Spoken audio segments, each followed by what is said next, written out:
Oke, sebelum kita mulai pembelajaran pada hari ini, sebaiknya kita berdoa menurut kepercayaan masing-masing. Untuk ketua kelas, silakan dipimpin doanya. Sebelum memulai pelajaran, marilah kita berdoa agar pembelajaran hari ini lancar. Berdoa mulai.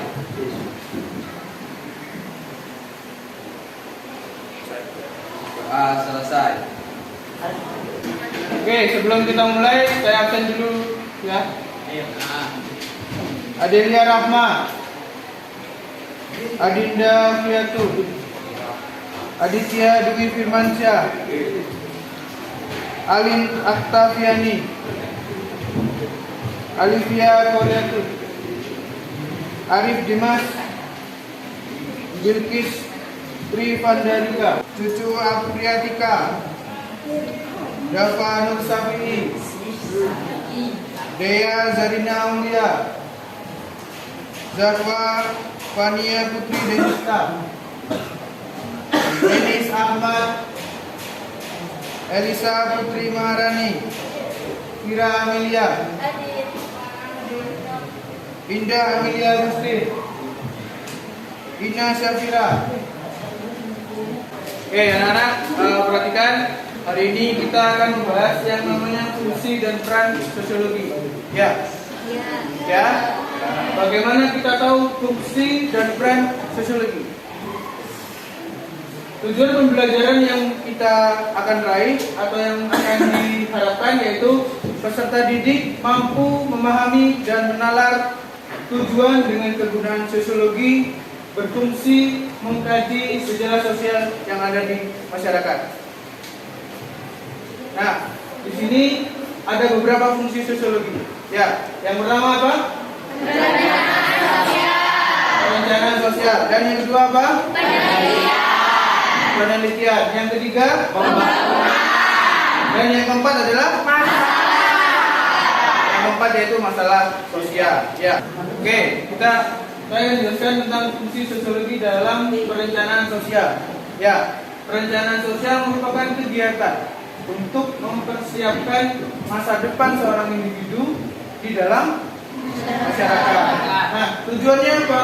Tujuannya untuk mengatasi kemungkinannya munculnya masalah-masalah yang akan terjadi perubahan nanti. Ya, pasti setiap kita manusia, setiap individu pasti punya perubahan, ya kan? Perubahan ketika kalian SMP, ya. Ketika masuk mau ke SMA pasti berubah.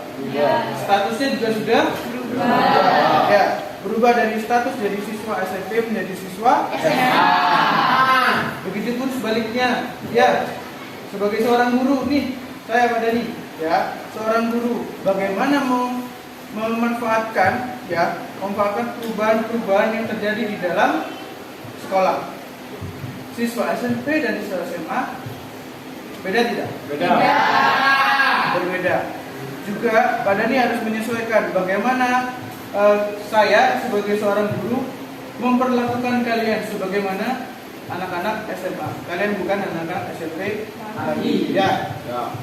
Bagaimana mengatasi kemunculannya? Jadi anak SMA itu makin banyak masalahnya. Betul? Kenakalan remaja, apalagi? Tawuran, apalagi? Narkoba, ya, apalagi? Pembulian, ya, apalagi? Apalagi? Pemerkosaan. Apa? Pemerkosaan. Oke, boleh ya. Nah, kemudian sejalannya permasalahan. Perencanaan sosialnya bersifat antisipatif. Bagaimana maksudnya? Bersifat mencegah. Ya, mencegah terjadi halnya seperti itu. Bagaimana mempersiapkan untuk sesuatu yang mungkin terjadi. Ya, tadi kita contohnya tawuran. Ya, tawuran. Kenapa kok bisa terjadi tawuran? Ya, kenapa? Karena masalah. Ya, karena salah satunya adalah contoh. Perebutan cewek. Ya, apalagi? Perbedaan pendapat. Apalagi? Gengsi. Ya. Ya, apalagi? Merasa paling berkuasa. Ya, mungkin sekolah ini tidak disengih dengan sekolah yang lain. Ya, seperti itu. Ya, paham ya?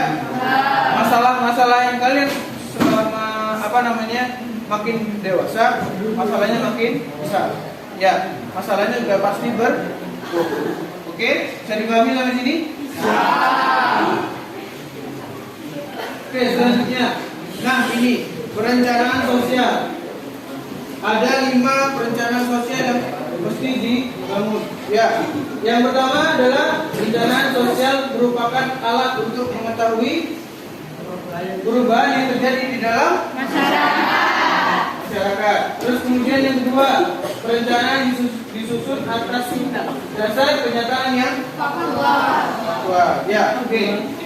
Nah, kemudian yang ketiga, perencanaan sosial digunakan untuk mengantisipasi berbagai masalah yang timbul di dalam masyarakat. Kemudian yang keempat, coba silakan baca yang keempat. Perencanaan sosial sebagai alat untuk mengetahui perkembangan masyarakat sehingga dapat menghimpun kekuatan sosial di masyarakat. Oke, yang kelima, Raisa. Sosiologi memahami perkembangan masyarakat baik desa maupun kota sehingga proses penyusunan perencanaan sosial dapat dilakukan. Oke, ya. Perencanaan sosial di sini mungkin lebih ke arah pembangunan. Ya, bagaimana membangun masyarakat, bagaimana membangun kota dan lain sebagainya. Tapi yang saya tekankan di sini adalah bagaimana kita sebagai manusia membangun masyarakat yang utuh. Ya.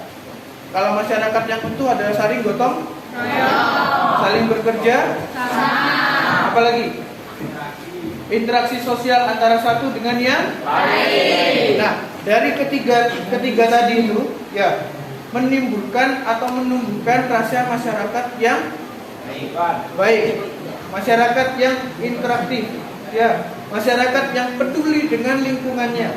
Paham sampai sini? Ini adalah kelima perencanaan sosial dalam pembangunan. Bagaimana perencanaan sosial manusia yang dibentuk nantinya. Ya, ini dari 5 ini ya disusun, diterapkan dan dilaksanakan. Ya, saat ini ada pertanyaan? Saya Kak mau tanya. Oke. Apakah perencanaan sosial itu berkaitan dengan kehidupan kita sehari-hari? Oke, ya, perencanaan sosial itu berkaitan dengan kehidupan kita sehari-hari. Ya, baik. Oke, anak-anak, ada yang mau ditanyakan? Pak, saya mau tanya. Oke, silakan Dea. Apakah kita sebagai siswa harus merencanakan perencanaan dalam kelompok sebagai makhluk sosial di dalam masyarakat? Oke, terima kasih pertanyaannya Dea. Perencanaan sosial memang berkaitan dengan kehidupan kita sehari-hari. Kalian bangun tidur, pasti punya perencanaan tidak? Punya. Hari ini mau kemana? Mau ke sekolah? Ya. Terus kemudian mau apa lagi? Pakai baju. Terus kemudian mandi. Mandi dulu ya. Mandi dulu, pakai baju, harus makan, baru siap-siap untuk berangkat ke sekolah. Ya. Setelah di sekolah, kegiatannya apa? Direncanakan tidak? Iya. Pasti direncanakan. Ya. Ketika sudah di sekolah, hari ini pelajarannya apa saja? Ya, pelajarannya gurunya siapa saja? Oh, ternyata guru ini tidak menyenangkan. Ya kan? Oh, guru ini menyenangkan.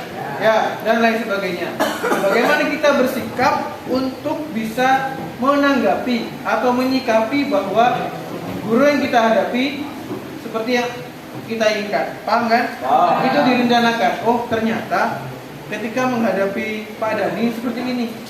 Ya, ketika ada bu guru lain, contoh pembelajaran tidak senang, berarti bagaimana kita menyikapi? Ya, itu direncanakan dan nanti mempengaruhi hasil akhirnya.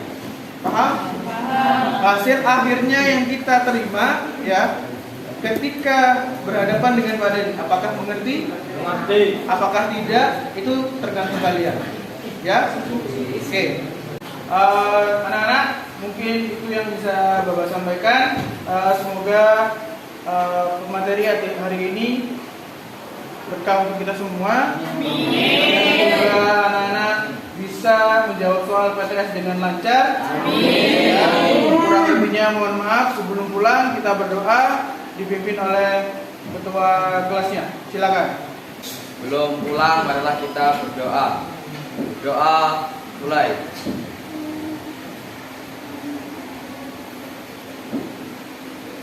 Doa selesai.